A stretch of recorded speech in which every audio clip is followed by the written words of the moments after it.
Welcome to Sweet Life Beat Life. We hope this video helps. You start by verifying essentials. Make sure Apple TV volume and mute are correct, and that your remote has good batteries. Next, inspect HDMI or optical cables. Loose or damaged cables cause most problems. Swap the cable or port to isolate the fault.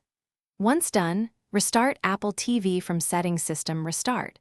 Also power cycle your TV and any AVR or soundbar. These steps remove transient glitches and confirm whether the issue is hardware, connection, or software related.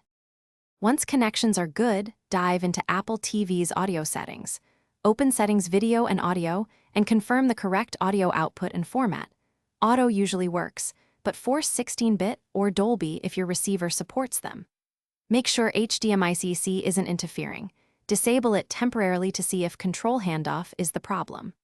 Also try toggling pass-through and change audio mode between stereo and surround. These adjustments reveal whether the issue is format compatibility, negotiation with an AVR, or an output selection mismatch. If you still lack sound, check for TV OS updates and install them.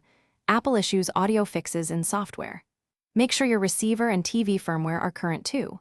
As a last resort, back up preferences and do a factory reset on Apple TV. This clears corrupted settings.